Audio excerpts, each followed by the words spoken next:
You kind of have to think that, but what God was saying was He was revealing His nature. He was saying, I am the one who has always existed. I am the one without beginning in time and space. I am the eternal. I am the infinite. I am the ever-present and will always be God, which is cool. If you really unpack that, what that means in the original Hebrew and what that pictures, it means that God is independent of creation, and there was never a time that He did not exist. That He is the only one who can say, I am. That none of us can say, I am. There was a time we weren't here. And, you know, although we're made in the image of God, and because of that we have a nature that will be, that is eternal, that will spend eternity in one of two places, which we get to later, yet we cannot say that. Only God can say that. All right, so let's look at topic number 4. Did I skip topic number 3? No.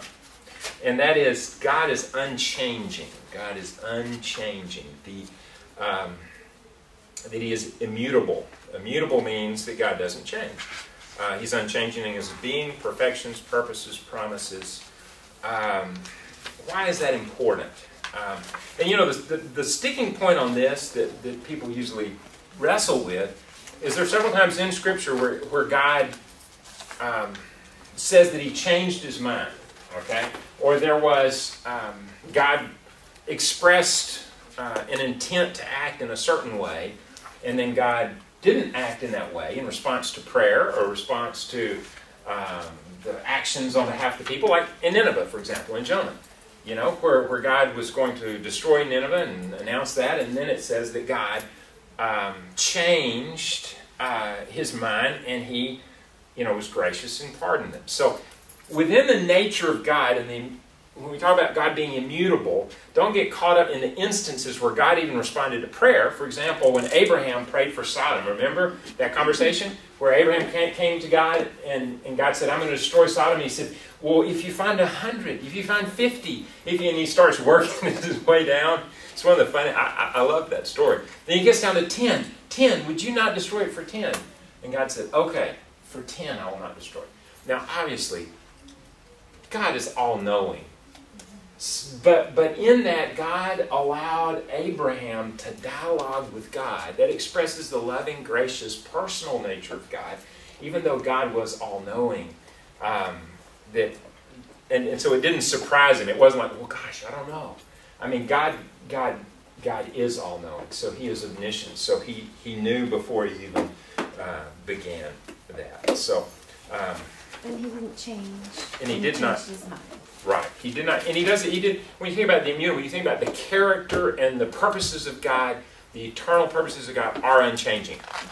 Now, and you know, there's a part of that that's a mystery. Okay. Here's the mystery part in that. So we know and this comes under the sovereignty of God. In that our will and our free choices fall under the sovereignty of God. And the way I look at it is this. God is the one, it's like watching a parade because of His eternal nature, and this is probably the best analogy I can think of. You know, they have the blimp. Do y'all ever watch the Rose Bowl parade? You know, you ever watch that like New Year's Day? I mean, we're not big parade fans. But, you know, they have all the flower floats and all the different things. If you're watching a parade, and depending on your vantage point, you would get like whatever, okay, I saw X number of floats, and you would see like maybe 3 or 4 things in the parade. But you wouldn't see the parade from the beginning to the end. If you were in a blimp, and you were like raised up high, then you could potentially see the beginning and the end of the same parade. Your perspective would be different. So when God is eternal, and God is sovereign, He sees the beginning and He sees the end, which takes into account our choices in the middle. Which from our standpoint, we're going, I don't know how that works. And you want to know something? Neither do I. But He's God. And because He created time, then that means because He stands outside of time, then time is no limit to Him. And because we're so time-bound, we tend to think only in the present, and we tend to think that it's all up to us in our determination and our choices. And that is such a small view of God. So, God is eternal and God is sovereign, and God is unchanging because He stands outside of time. Okay? I don't know if that helps. All right, well, how are we doing on time? What time is this class over? 1:57. Is it 2? 2:15. 2:15? 2:15 it should be Okay. on. Okay, good. Let's talk about the holiness of God. Topic number 5. remember last week? No, maybe I didn't do this last week. The holiness of God. Let me just share one little thing that you won't get in your notes on the holiness of God. When you think of the attributes of God, you think of any number of it. God is love, God is just, God is merciful, on down the list. What is the one that you see in triplicate form?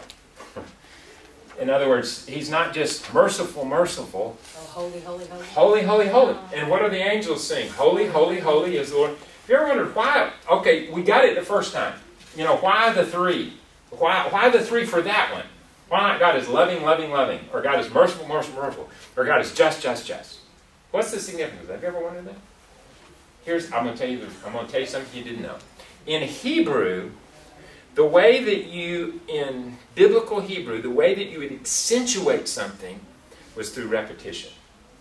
And so the reason why you see holy being the one attribute of God that is repeated in the Bible is because that is the separateness of His nature is what separates Him from all creation. So anyhow, I just think that's put that in your I didn't know that. So obviously, because of that, the holiness of God is that which defines Him and His nature kind of foundationally. So holiness, if you're looking for the definition of that, it is that God is eternally separate. He is eternally separate or distinct from all impurity, and He demands purity from His creatures, from us. Okay? Righteousness is similar to holiness, and you confuse those two. One of the questions is explain the significance of the righteousness of God, and then another one is the holiness of God. Righteousness basically just refers to a standard. Righteousness as compared to a standard.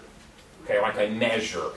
It's something that's measurable. And so when we think about our righteousness, we think about there's a point of measure, whether that's a moral standard, there's a standard, there are commandments. We think of our righteousness in light of the 10 Commandments, or the commandments of God. Whereas holiness is even bigger than that. It is separate from. So, justice, anybody remember what justice means? Or tell me, what is the justice of God? Somebody says, I'm just not getting my just treatment. Not being treated fairly. I'm not being treated with justice. What is justice?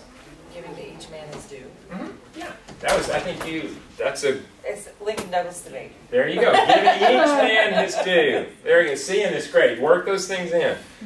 Exactly. And the matter of fact, one of the things we want to see, this is an argument for the existence of God. And I'm going to skip to that in just a second because that's one of the coolest things in this whole deal. But one of the arguments for the existence of God, C.S. Lewis said, is man's inherent sense of justice. I mean, that's, people will go, well, that's not fair. That's not right. Whether they believe in God, whether they believe that there is a God, there is common to all people a sense of justice and rightness and fairness. Where did that come from? Well, we would say it came from God. We would say that it points to the nature of God, or the God who created it. It is inherent, that it is something that is something that God has kind of built us or wired us to carry that sense with us. Anyhow, that's if you've never looked at C.S. Lewis' Mere Christianity, I love how he describes that. We're reading that chapter actually right now. Really? Coincidentally. Cool. But it's so cool just to know even that he says, Yeah. obviously we didn't make it up. Because Exactly. if we made it up, we would have made something we could attain. Yep. But we know it's there, but yet we can't obey it. Right. But yet we call others to obey it. Yes. It's just the wildest thing. Isn't that wild? Mm-hmm. And see, that's such a good point. Somebody says, well, I'm not sure that there's a God. I'm not sure it exists. Da, da, da, da, da. And you can ask them, well, what do you think about it? Where do you think that came from? And the few times that I was thought about using that in conversation, or that I have, people go, that's a really good one. I've never thought about that. And then that it does explain that God is the one who sets the standard, and that's why He's the one who can judge us. And He's, yeah.